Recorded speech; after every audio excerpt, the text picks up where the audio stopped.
It's been a long time coming, but I know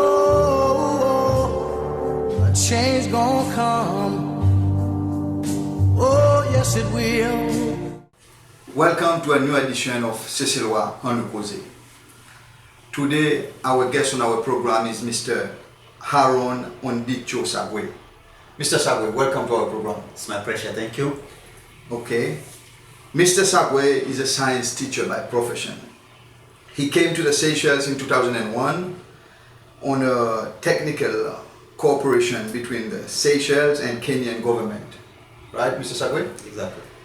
Whilst being here in 2012, he was wrongly convicted of a drug trafficking related offense. He spent 2 years and 10 months in prison. Is that right? Exactly. Okay. And he was acquitted on the 11th of April 2014 after appealing against the charge. Right? Sure. And last year he lodged a claim for compensation because he was wrongly convicted. I'll let Mr. Sagwe tell us his story. Mr. Sagwe, tell us a bit about your audience. Thank you very much for allowing me to tell a short story about what happened. I could have said a lot, but I want to cut it very short. Okay. In the year 2011, while I was at Portland School, I received a call to assist a Kenyan national who was at the hospital. As per the call, I was told that the Kenyan national was at casualty. This call I received because usually before, for 5 years consecutively before 2011, I have been elected as the chairman for the Kenyans who are living in Seychelles. Okay. Since we don't have an embassy here, I was acting like an embassy, and I did a lot for the Kenyans. That's why I was elected every year. Regarding this call, the person who called me, I knew her, and I said, okay, I will go and assist. It was around 3 o'clock, and I straight away waited for the bus from school, and I wanted to come, but I got a lift, and I came to the hospital. But before then, I had asked if I could receive the telephone number of the person I was going to help, because I didn't know her. Unfortunately, I don't know what is unfortunately, this person told me that the telephone number, this person don't have the telephone number, but she's talking to her through a taxi driver's number. And so it was sensible because she was new. I said, okay, can you, if you call her again, can you tell her this is the way I'm dressed? Since you don't know me, let her stop me. And she told me, okay, text me this message. I said, text the way I'm dressed. And then after some time, she called me again. When I had arrived around Yellow Roof, she asked me if I have arrived over there. That time I got an opportunity and I asked her, did you call her? And if you called her, can you tell me how she's dressed? She told me she's dressed in a blue jeans and t-shirt. Actually, I proceeded to casualty where she was supposed to be. When I was approaching casualty, I saw somebody dressed the same way, like I was told, and there was another man standing next to the reception. As I was approaching the casualty door, the lady again called me and asked me, okay, have you seen her? I said, okay, I've seen her, let me talk to her. I cut short the phone. Immediately I went and spoke to her in Swahili, and I was saying, Paul, sorry for being sick. She looked at me. I said again in Swahili, sorry for being sick. She didn't speak nothing, again looked at me, and then I asked, are you the one called Leah? That's all the name I was given from the person who called me. I was the one called Leah from Nairobi, and you came here. I've been told you are sick. And the person who called me is Monica. When I mentioned the word Monica, I was speaking in Swahili. When I mentioned the word Monica, quickly the lady turned her hand into the bag and took a plastic bag. I cannot remember even the color, what it was, and then she extended to me quickly, like that. Immediately, the next thing she did was to remove a gun, pistol, and held my t-shirt and said, "Drugs, take this is for you, this is your drug, take this for you." That is the time I was very surprised, and I said, what is happening here? I didn't even understand. What's happening? I said, what is this? What is happening? And then I struggled with her, and then I threw her back like this. Immediately, I went through upstairs, and I went through the window. There was a window upstairs, but close to the floor, like that. I went. When I arrived home, I tried to call the lady who called me. The telephone was switched off. I could not reach her. I called my mother back home. I called my wife back in Kenya. I called my brother who was working at Portugal school. I'm at OCAP with Dr. Amados. I told them what has happened. And then I thought, should I go to the police station or not? When I was thinking, because I was left here, my big daughter was in Kenya. I had the two small kids. I said, if I go to the police station and I'm arrested, what will happen to them? I said, okay, let me sleep. Then maybe tomorrow I see what happens. The following day I woke up, I went to school, and I called, there was a former chairman, we were teaching together. I called the former chairman and said, this is what has happened. But at around 11 o'clock, the people from the NDA came to school. I was called, but I was waiting to see what happens. I was waiting for them. If they come, okay, I want to explain myself. When they came, they went to their teacher's office. I was called from where I was in the lab. When I came, the head teacher spoke nothing. Two gentlemen who did not introduce themselves, they told me that they are from NDA, whom I came to know. There is Mr. Skelly and the late Mr. Niset. They told me, we need you to accompany us to the NDA office regarding to your activities at the hospital. I said, okay, let's go. Immediately when I got out of the school compound, I was handcuffed at the back, and they started swearing at me, saying so many things, saying a lot of, and I call it things that I cannot say even here in the public. Okay, I came to the NDA office. The lady who was at the hospital came and said that he is the one. But at the NDA, I saw a lot of my things from the house, including the computers, everything from the house. That means they had come to my house in the morning and taken the things. So I found all of them at the table. They started questioning me. I told exactly what happened, who gave me the call. The number I showed them, this is the person who gave me the call. They said, okay, this is the person. That person was on the computer. They had the photocopy. I said, this is the person. How do you know this is the person? I said, this is the person who called me. This is the way he told me. Or they started saying so many things that time, and at the end of it all, I was taken to Bovaro police station, where I was put in custody, and they told me that I should speak the truth. But I spoke the truth, because I knew nothing more than that. I spoke the truth. From there, I was brought to the NDA office the following day, where I recorded a statement, exactly what happened. Then the third day again, I was brought back to the NDA, and they told me, okay, your statement is bad. I asked them, why is it bad? According to you, you said you didn't take possession of the drugs. We have seen the camera. You need to change your statement. You have seen your camera, you took the possession of the drugs. I said, okay, if there's a camera, it's fine. Produce it in the court, and I was very glad if there's a camera, because I never took possession of the drugs. They threatened me, you have to say, we have seen the camera. I said, well, where is the camera? Bring it. If it is there, it's okay. I did not record another statement. Then I went back to the station. I was charged of importation, conspiracy, and trafficking. Those were the charges I was put on.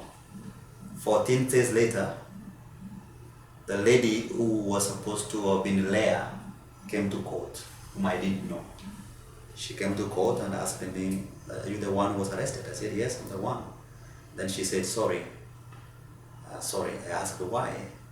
Why are you saying sorry?" She said, "Sorry, I'm very sorry."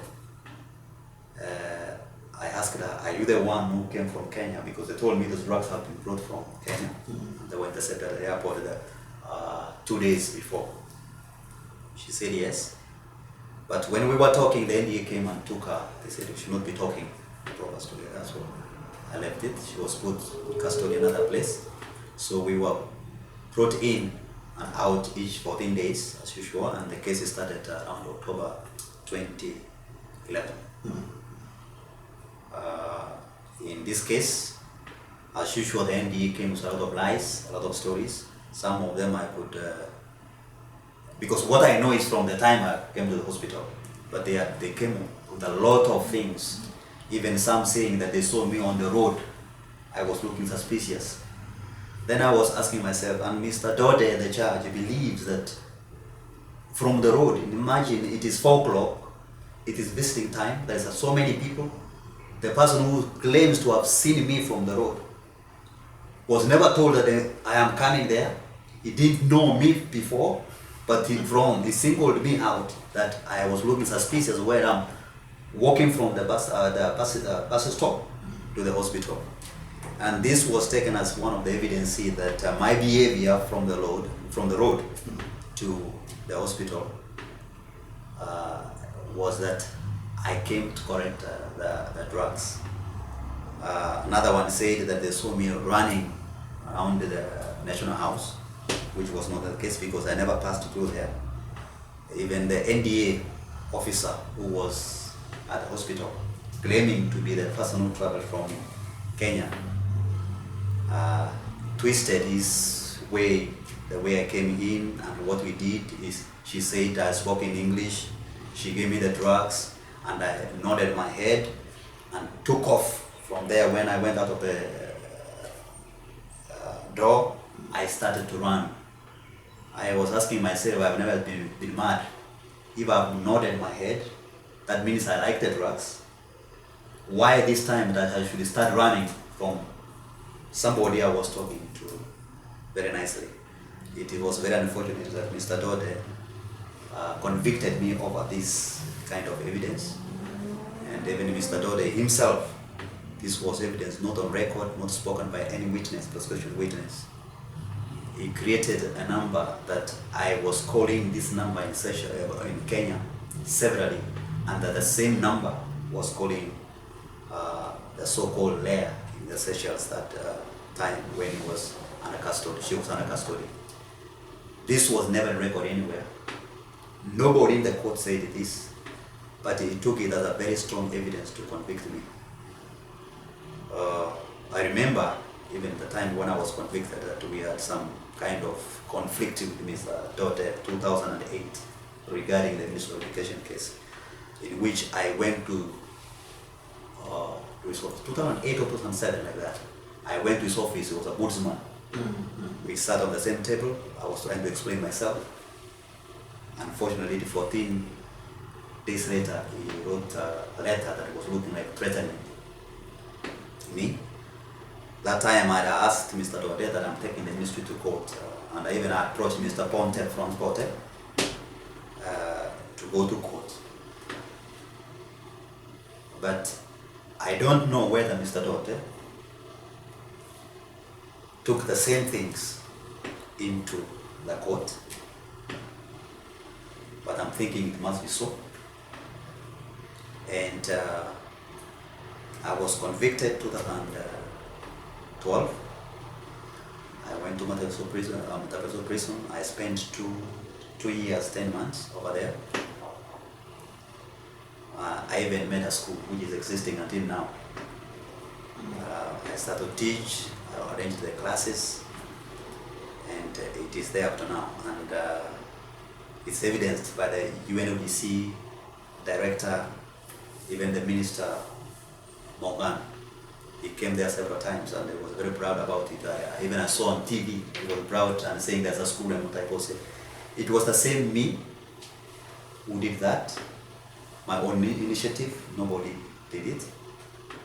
I continued even to serve the government, the same government that was punishing me, I continued to serve it even in prison.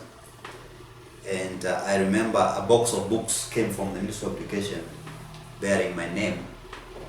I don't know how it was written my name as reference books to the prison. So I didn't know whether even I was transferred there or what. Okay, I did my appeal because I was satisfied that I did nothing wrong.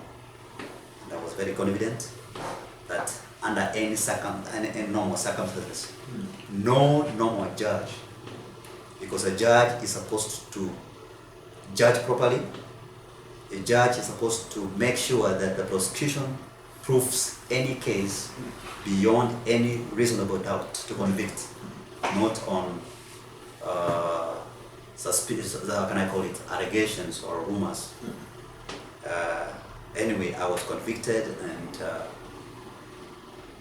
in my appeal, it was very easy because I could see what happened in the court. All the judges of the Court of Appeal were in agreement that it was a grave mistake done by the trial judge. The case was full of anomalies. In fact, they even said no single evidence could have convicted me. I remember even Madam Tumi was very mad about my conviction.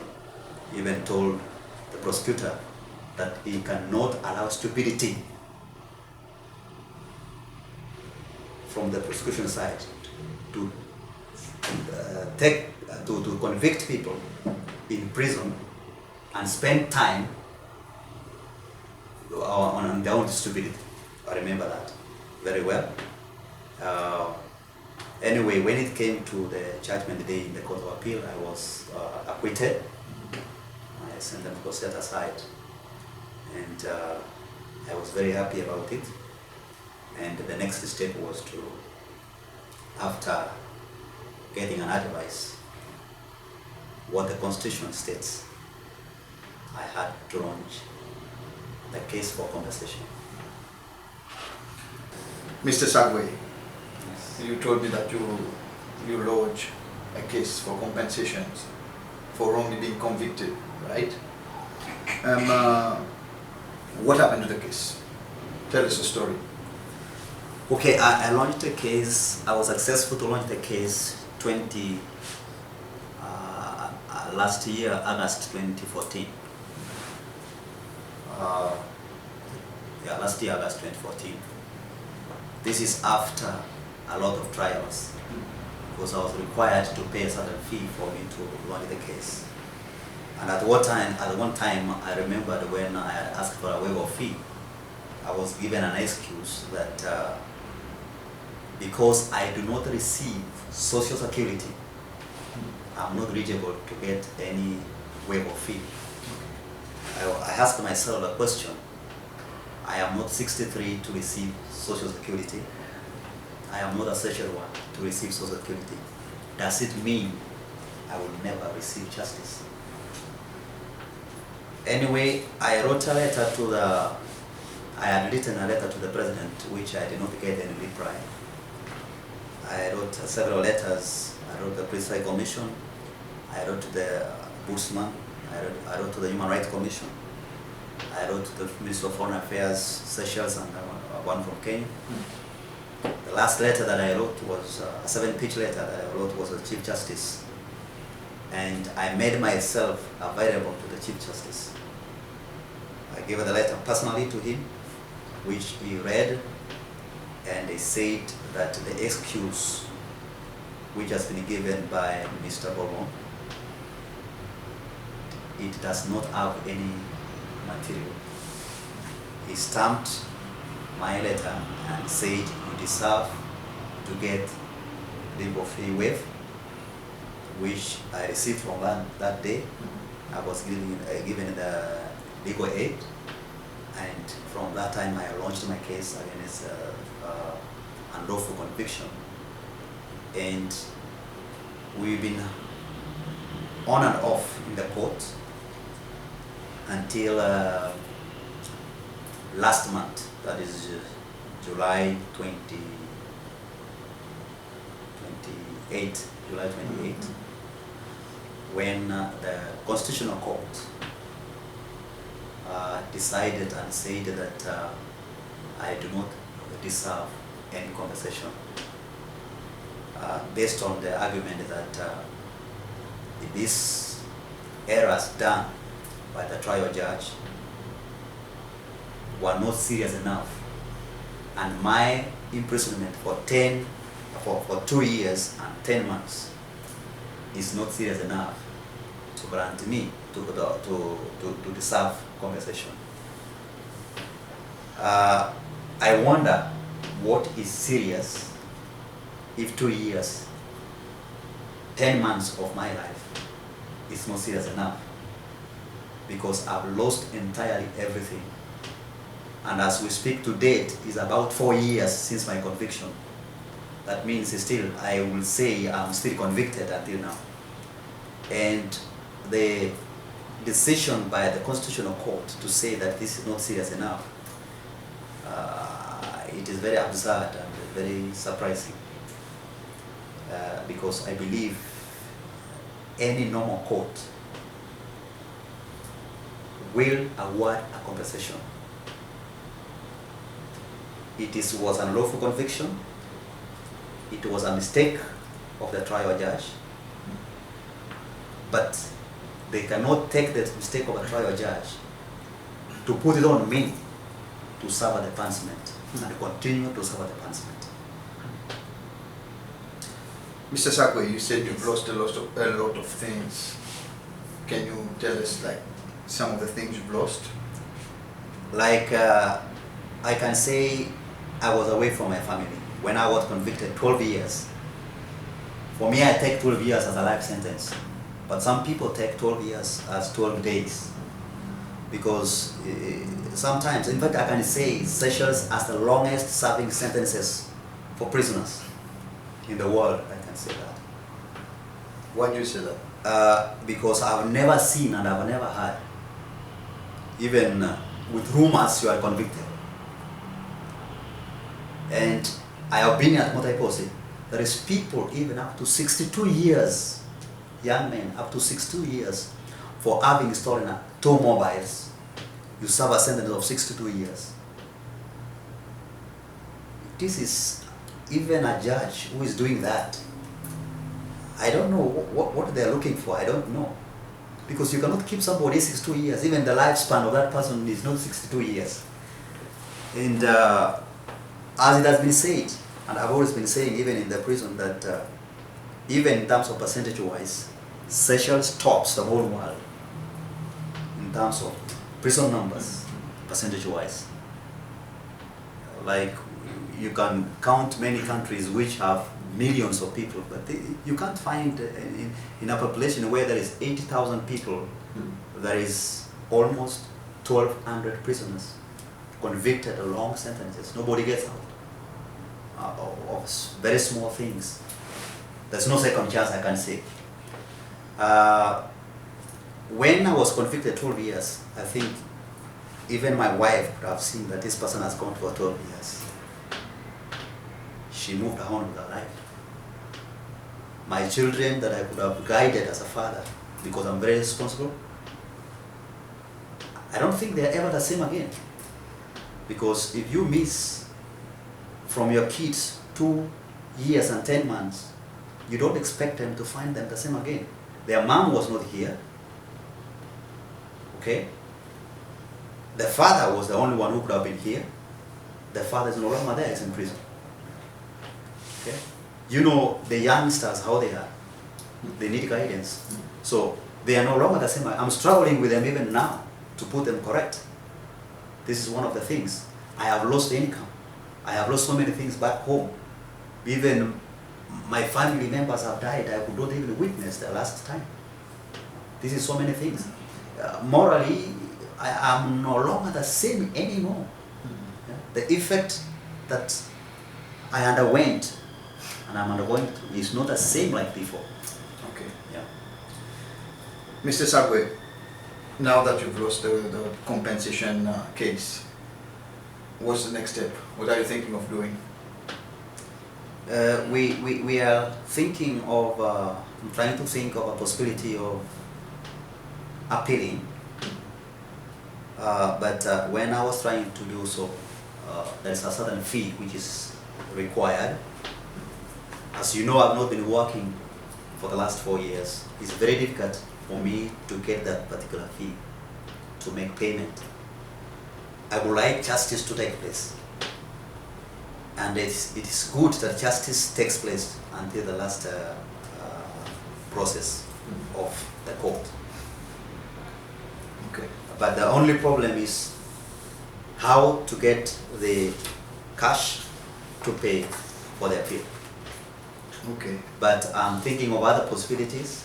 The doors are not closed. Other possibilities which I will be doing so soon. I'm not ready to reveal them, but I'm thinking of other doors if this becomes very difficult in the court of appeal. Okay. Yeah. Okay. Thank you very much for your time, and your story is very touching, Mr. Sagwe. It's sometimes I feel ashamed to be a Seselwa myself because there's so many injustice that goes on in our country, and I'd like to say sorry to you on on the part of all the Seselwa people, maybe because you came here as a friend, really, as someone who came to help to educate our children. Exactly. But to endure such injustices is really, really out of order. And for me, I'm not surprised because you as a foreigner, how can I say that? How can I put this? Even us, Seselwa, we don't get justice here. So it should be harder for a foreigner. That's what I'm trying to say. Okay? But you know, our constitution stipulates that if you have been wrongly convicted and suffered punishment, that's in our constitution, right? Yes. And as a result of this conviction, you are entitled to be compensated by the state. If it is subsequently shown that you have been a victim of a serious miscarriage of justice, which in your case is exactly. I feel and I know it was very serious. Okay. I don't know what measurement is being used to show the word seriousness. Okay. As the constitutional church has said, that they are conscious and they take the word serious very, very serious. See, the word serious is taken very serious. So I don't know what measurement is being used, because if they could have told us the parameters they will use to measure the word serious, then I think the public will understand what is the meaning of seriousness and what is so serious enough to deserve compensation, other than mine being so serious. I can say this is more than serious, if that can be used. It's more than serious, and the public knows that. Okay. It's more than serious. Seychelles is a very closed community. Whatever allegations they are putting on me, I am staying in fact opposite to State House. Those activities, anybody can see that I am involved in drug trafficking, involved with drug business. Anybody can see. Where I have taught many schools in the Seychelles. I'm a very honest person, very professional. Yeah. Okay. Again, I'd say sorry. Thank you Again, very much. Thank it's you a very shame, much. really, but this is how our country is. Until maybe one day we'll have change and true justice for everyone. I believe so. Mr. Sagwe, thanks for your time. Thank you very much. And I hope everyone watching can feel the pain this gentleman have endured during his stay here. Please, if anyone can help the gentleman, if they can do anything to help, maybe with the fees or anything, maybe they can approach him or anybody who knows him, try and give him a little hand, because he needs justice. Okay? Thank you all for watching. Bye. The farther you take my rights away, the faster I will run.